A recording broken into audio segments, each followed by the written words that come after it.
Do you so as we're kind of talking about that too, how do you fight some of that distraction, and how do you kind of stay disciplined as you're working through, like, you're working on your next project or whatever it is? Do you kind of do you give yourself deadlines? Do you just have it in your head like, I'd love to have this done in a year or two? Do you, like, what's your kind of process around that, I suppose? Um, so I do I do work quite well with deadlines. And when I was writing short stories, which incidentally would recommend to anybody who's writing a novel to get some practice writing short stories, they've taught me so much about how to write and how to structure things, and you get to experiment with all different genres and things. And with those, you usually have like a deadline. So if you're working to a specific anthology core, you'll have a deadline for that. So that sort of helped me to complete the projects for that. With the novels, obviously, the 4 year thing include for both of them has included maybe a year or two of break in the middle where I put it down and then picked it up again later. So probably do find it a little bit difficult to keep going with things. Life gets in the way sometimes. With my latest book, in the end, what I did was put it up for pre-order. So about 6, 7 weeks ago, I just went, okay, this is the date it's going to come out. And at that point, it had been through 4 or 5 rounds of edits. I'd had the comments back from my editor, and they'd already gone into the book. So all I had to do was a final read through. Actually, what I ended up doing was two final read throughs. But having the deadline, it really spurred me on to get through it, and I was spending a lot more time and I was a lot more focused on making sure I got it done. But I probably wouldn't do that to myself unless I knew the book was definitely ready to go out. Even like worst case scenario, it was going to be a finished product, and I mean in this case it was like two final read throughs to go through.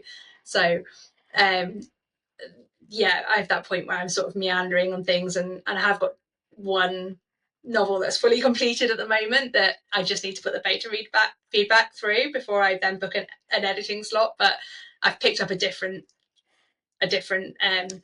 work in progress instead. But I think that I'm more in the mood for it. They're very different subgenres of fantasy, so I'm just going with what I feel more invested in at the moment. So I'm still making progress. Hopefully, get there Yeah. with both of them. Yeah, that's a little risky. I mean, obviously you had it mostly done, but like that's a good way to, like, hey, it's got to be out in this next 6 weeks or something. Um, but again, I would agree with you, like making sure you're mostly there, of like, it's, I know I can get it done. I just got to do a little bit of stuff, but I think that's a great way to keep yourself motivated for sure. Yeah, So it helped. yeah, for your self-publishing, we can get into that a little bit. So you mentioned having some beta readers, editor.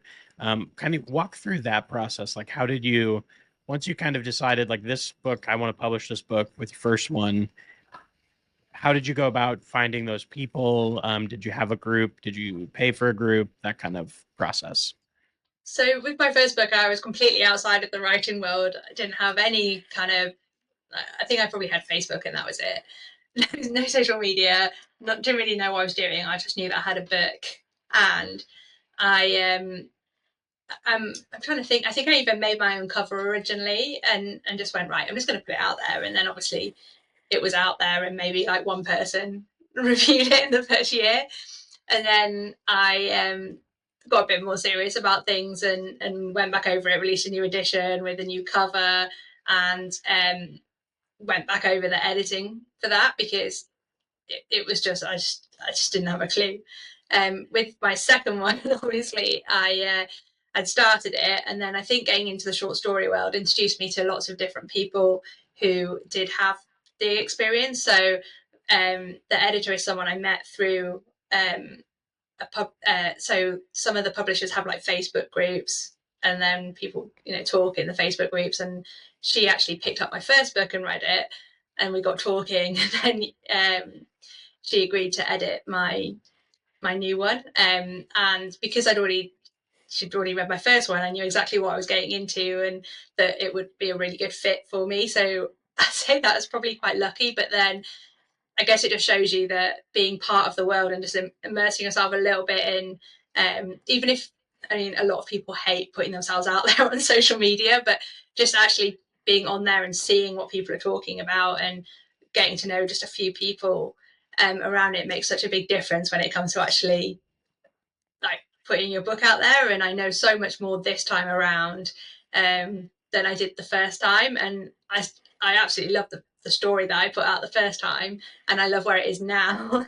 But when I first was at that point, and I just didn't know from I didn't have as much experience writing, and it was edited as well as I think it could have been at the time. But now I look back and I know so much more from.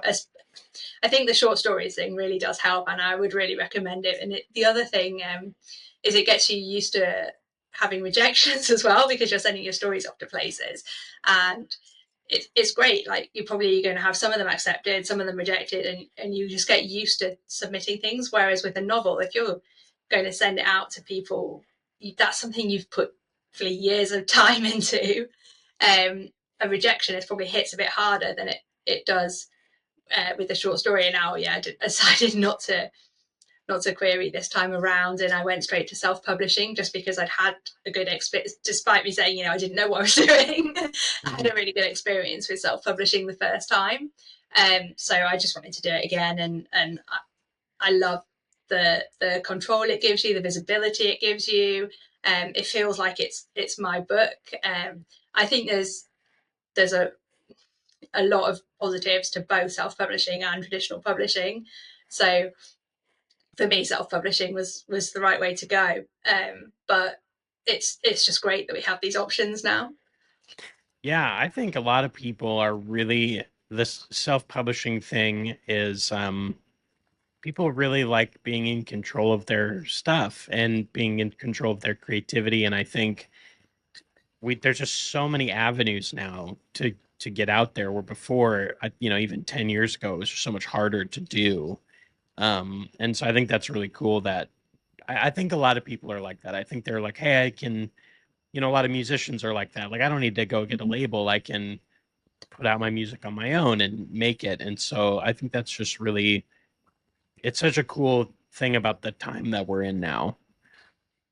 Yeah, and I mean, I got to pick my editor, and I knew it was someone I'd connect well with. I've had a lot of positive feedback on the cover, which, I mean, the only thing I did was choose the cover, and the cover designer, but I got to have that choice. And yeah, I mean, I obviously love my cover, but I was really surprised how nice everyone's been about it. Like it really has had a positive feedback, and I think it's incredible how much people do notice these things. And obviously, if you go traditional publishing, I've seen some really good covers that way as well. And um, it's I just think it's great that there's so many more, because of I think because of the self-publishing options, there's more people going into the business, and then there's more choice as well. So it's just increased the quality of everything.